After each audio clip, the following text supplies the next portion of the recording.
Tēnā koutou te whānau o Aotearoa Unitarians. Nā tēnā koutou nā manahiri, no mai hara mai, ki tēnei hui topa a te atua.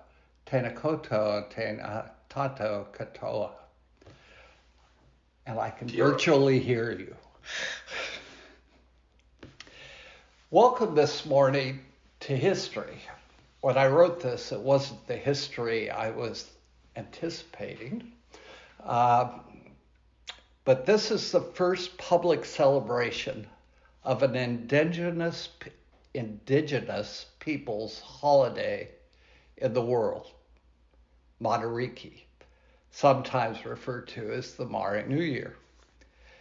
It has become a celebration for all New Zealanders.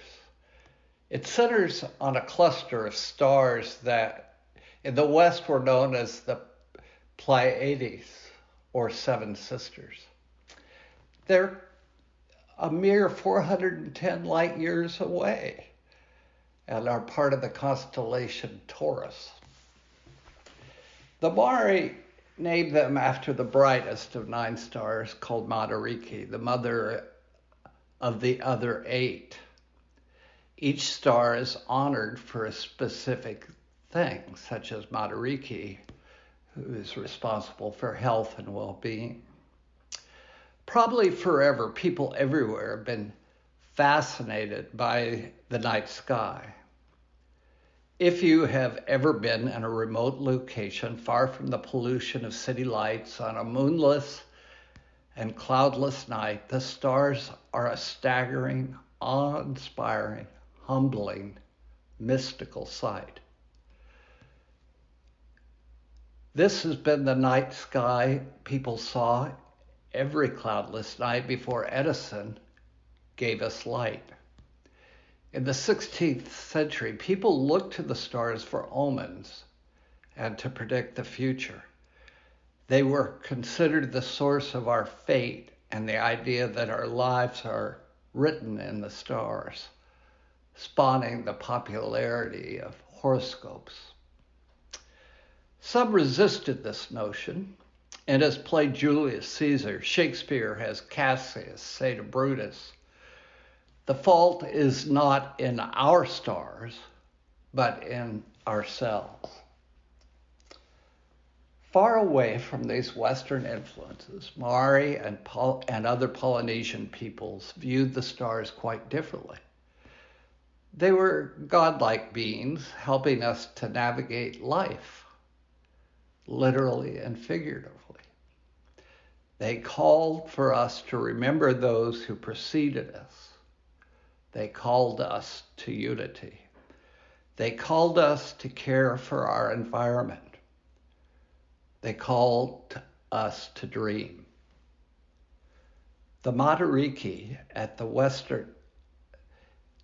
celebration of Matariki at the winter solstice was a reminder to be fully human, not by chance, but by choice. I had not heard of Matariki before being adopted by Aotearoa, New Zealand. Over the years, I have heard reference to it, but I remained ignorant of the gift it offered.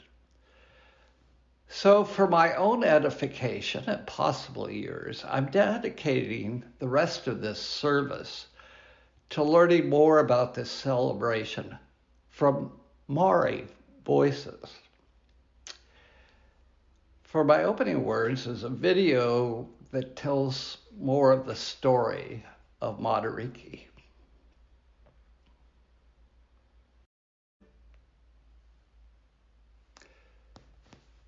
So much of our celebrations throughout a year, no matter where we are on the globe, come out of our culture. And so we begin learning them from childhood. So if I'd grown up here in Aotearoa, I might have been taught this version of Twinkle, Twinkle, Little Star.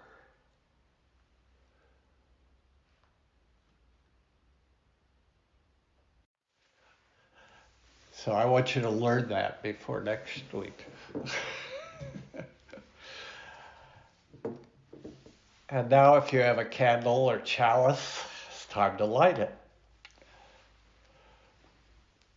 For the wonder and inspiration we seek from sun and stars, and all the lights of heaven, and especially Matariki, we light this chalice.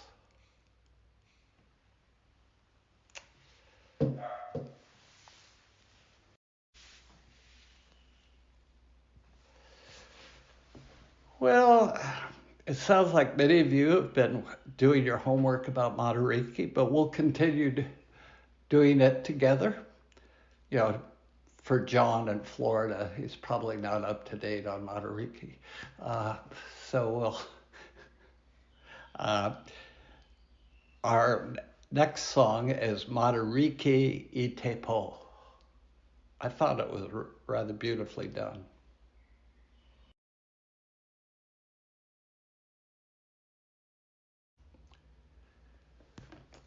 A song like that makes me wish I understood Te Reo better.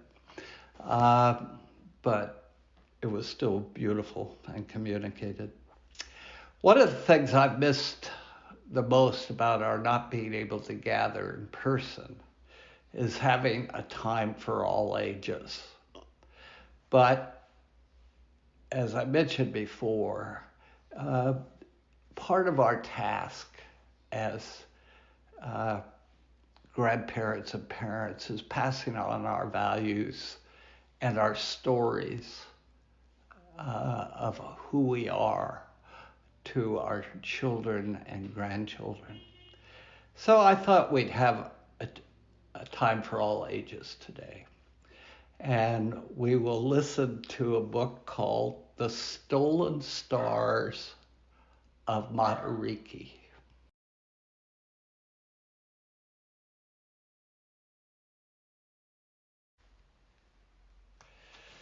I think part of the background on that story is that some of the iwi, or tribes in New Zealand, only count 7 stars in the cluster, and others have added the spiritual ones of Pohutakawa and Hiwa. So that's one way of telling that story for children.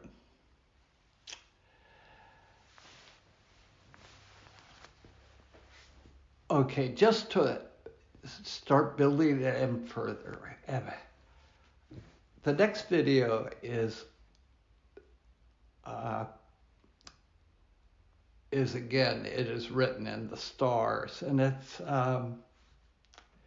entitled The Nine of Matariki, and it's built around a conversation between a grandfather and his granddaughter, and it's a lovely presentation of it, and these are my musings.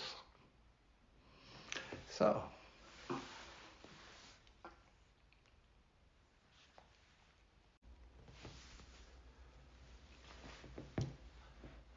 well, you've had a crash course, and as I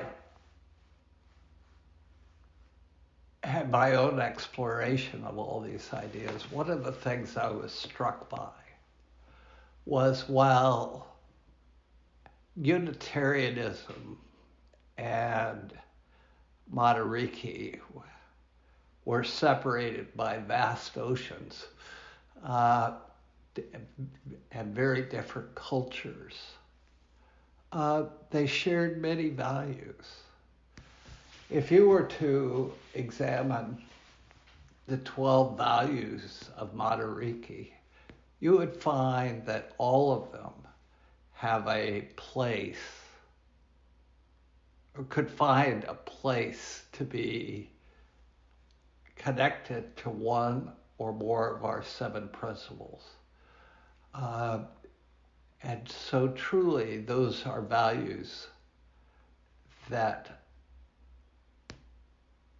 link us, bind us, remind us that we are one people, no matter how far apart, how different our songs are, how different our stories are, they all tie together into what we call that web.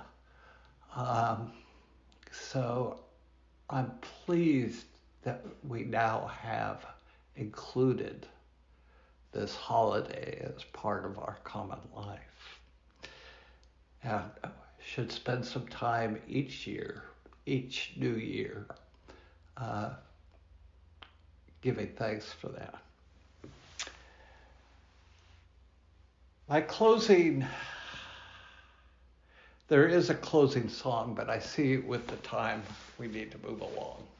Well, it's brief. Are you ready to play it?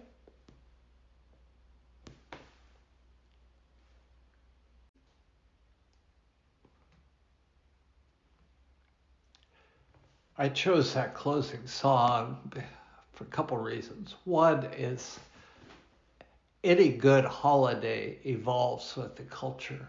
And obviously, when young people can put such energy into it,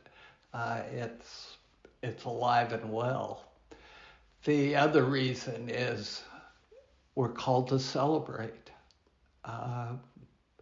And by Hiwa. And what better way to celebrate than to dance? My closing words are actually in English. So they're by Mark Bellatini. It's true.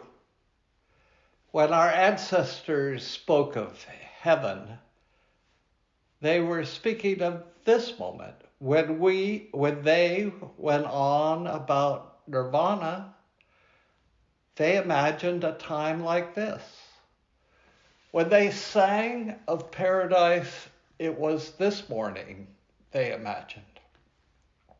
A time when all the mysteries of life and death are blended in a community of praise. When the bones of ancient lovers are given flesh again in our own bodies. Teachers of long ago speaking of love and truth. Once more in lives so ordinary, they are extraordinary. Blessed is our breath, in and out, quiet. Blessed is our sitting, our fidgeting, our movement. Blessed is our heartbeat echoing, the pounding alleluias of the distant stars. Blessed is the silence that is presence, not absence.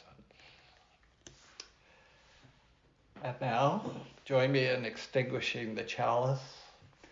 We extinguish this flame, but not the light of truth, the warmth of community, or the fire of commitment. These we carry in our hearts until we are together again. So, those are my thoughts. I want to thank you all for coming and celebrating this with me, and hope you, even if you were well versed in Matariki, found it helpful to understand further this important part of who we are as a people. Thank you all.